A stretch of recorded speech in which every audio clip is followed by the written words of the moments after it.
ነገሮችን ማለት ፈልጋለሁ ስለ ግድቡ። የግድቡ መጠናቀቅ ለኢትዮጵያ ትልቅ ድል ነው። ለሀገራችን የሚፈጥርላት ሰፊ ጂኦ ስትራቴጂክ አቅም እንዳለ እረዳለሁ፣ አምናለሁ። ዘግይቶም ቢሆን እንኳ መጠናቀቁ በጣም የሚያስደስት ነው። በርካታ በኢህአዴግ ጊዜ ተጀምሮ የነበሩ ፕሮጀክቶች እንደ ማዳበሪያ፣ እንደ ስኳር ፕሮጀክቶች ተቋርጠው ይቀርባሉ። ቢያንስ ይህ ትልቅ ሀገራዊ ፕሮጀክት ሳይቋረጥ መጠናቀቁ በግሌም የፈጠረብኝን ደስታ መግለጽ እፈልጋለሁ። ከዚህ ጋር እያይዤ ግን ክቡር ጠቅላይ ሚኒስትር እንደሚያውቁት በአባይ ማስተር ፕላን እንዲገነቡ አባይ ላይ የታቀዱ የተጠኑ ግድቦች 4 ካስኬድ ዳሞች ናቸው። የመጨረሻውን ቦርደር ዳሙ ነው የገነባ ነው። ከላይ 3 አሉና ቢያንስ ሁለተኛውን ከላይ ካሉት ከ3ቱ አንዱን ፕሮጀክት ማሰብ ብንጀምርና በእርሶ ጊዜ ቢያንስ እንደዚህ አይነት የታላቁ የህዳሴ ግድብ አይነት ፕሮጀክት የመሰረት ድንጋይ ቢቀመጥ ነገ ቀጣይ ትውልድ ሊጨርሰው ይችላልና እሱ በዚህ አጋጣሚ እንዲታሰብ ማለት እፈልጋለሁ። በመቀጠል ወደ ጥያቄዎች አልፋለሁ። ክቡር ፕሬዝዳንቱ ለሁለቱ ምክር ቤቶች ያቀረቡት የመክፈቻ ንግግር ብሩህ ተስፋን የተሞላ ቢሆንም በኢትዮጵያውያን የዕለት ከዕለት ህይወት ውስጥ ካለው መሰረታዊ የሰላምና የጸጥታ መናጋት፣ የኑሮ ውድነትና የዲሞክራሲ ምህዳር መጥበብ ከንግግራቸው ይዘት ጋር የሚጣረስ ነው የሚል እምነት አለ። በዚህ ዙሪያ የሚከተሉትን 3 ዋና ዋና ጥያቄዎች ለክቡር ጠቅላይ ሚኒስትሩ አቀርባለሁ። የማቀርባቸው ጥያቄዎችም ዛሬም በጨለምተኝነት እንደማይወሰዱ ተስፋ አደርጋለሁ። መሬት ላይ ያሉ ተጨባጭ የህዝቡን ጥያቄዎች ማቅረብ ፕራግማቲዝም እንጂ ጨለምተኝነት ሊሆን አይችልም።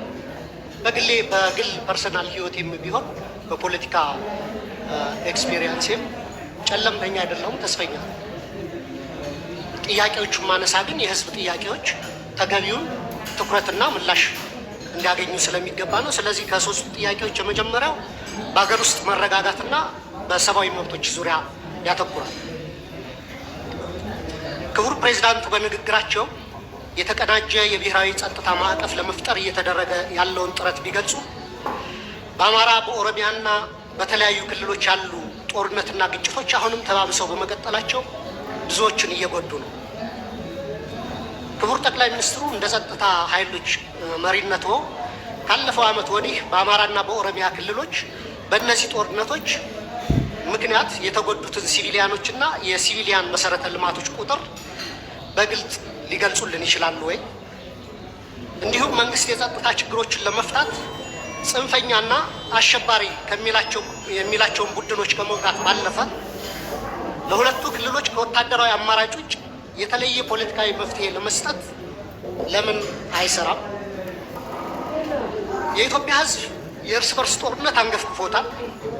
በሀገር ውስጥ ተንቀሳቅሶ ሰርቶ መብላት ከብዶታል። ሀገራችንም እንደ ኮሎምቢያ ከውስጥ ታጣቂዎች ጋር 50 ዓመታትን እየተዋጋች ልትቀጥል አትችልም።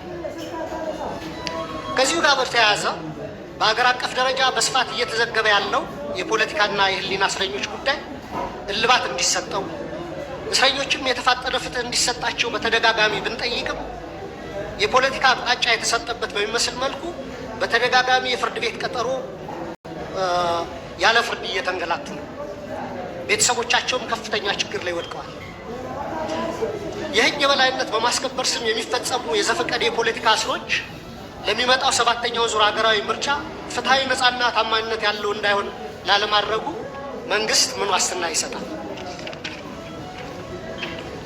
2 ስለ ኢኮኖሚ ሁኔታና የኑሮ ውድነት መንግስት የሀገር ውስጥ የምርት እድገትና የዋጋ ግሽበት ዝቅ ማለቱን ቢገልጽም የዜጎች ኑሮ ሁኔታ በከፍተኛ ደረጃ ከዕለት ወደ ዕለት እየተባባሰ ነው። የዓለም ባንክ በቅርቡ ያመጣው መረጃ እንደሚጠቁመው የኢትዮጵያ የድህነት ምጣኔ በ2 ዲጂት አድጎ ወደ 43% እንደሚያሻቅብ ገልጿል። ይህ ማለት ከሁለት ኢትዮጵያውያን አንዱ በድህነት አረንቋ ውስጥ ይገኛሉ ማለት ነው። ስለዚህ አንደኛ ኑሮ ውድነትና የድህነት ቅነሳን በተመለከተ መንግስት በሚያቀርባቸው ይፋዊ ስታቲስቲክስና በህዝብ የዕለት ከዕለት ኑሮ መካከል ያለውን ሰፊ ልዩነት እንዴት ሊያብራራልን ይችላል? መሰረታዊ የምግብና የፍጆታ እቃዎች ዋጋ መጨመርን ለመከላከልና ተጨማሪ ቤተሰቦች ወደ ድህነት እንዳይገቡ ለመከላከል መንግስት ለመተግበር ያቀደው አስቸኳይ እቅድ ካለ ቢብራራልን። ሁለተኛ ስለ ውጭ ዕዳና የማክሮ ኢኮኖሚ መረጋጋትን በተመለከተ ነው። ኢትዮጵያ ለፋይናንስና ለማክሮ ኢኮኖሚ መረጋጋቷ ከፍተኛ ስጋት የሆኑባት ከባድና ዘላቂነት የሌላቸው የውጭና የሀገር ውስጥ ዕዳ ፈተናዎች ተደቅነውባታል። ሀገሪቱ በአሁኑ ወቅት ከፍተኛ የዕዳ ጫና ወይም ዴት ዲስትረስ ውስጥ የምትገኝ ሲሆን በቡድን 20 የጋራ ማዕቀፍ ውስጥ ውስብስብ የሆነ የዕዳ ማስተካከያ ወይም ሪስትራክቸሪንግ ሂደት እያካሄደች ነው። ከዩሮቦንድ አበዳሪዎች ጋር ሲካሄድ የነበረው ተስፋ ሰጪ የዕዳ መልሶ ማዋቀር ንግግሮችም መበላሸታቸው ተዘግቧል። በውጭ ምንዛሬ ገበያው በባንክና በትይዩ ገበያው መካከል ያለው ክፍተት ከቀን ወደ ቀን እየሰፋ ነው። ከነዚህ ተግዳሮቶች አኳያ መንግስት ማህበራዊ ወጪዎችን ሳይቀንስ ያሉብንን ከፍተኛ የውጭ ዕዳ ለመክፈል እና የፋይናንስ ክፍተቱን ለመሸፈን እየሰራ ያለው ስራ ምንድን ነው? በመጨረሻ ከውጭ ግንኙነትና ከባህር በር ጉዳይ የሚያያዙ ነው። መንግስት የቀይ ባህርን ማስመለስ ጉዳይ እንደ ህልውና ጉዳይ በማቅረብ ዋና ትኩረቱንና የፖለቲካ ጉልበቱን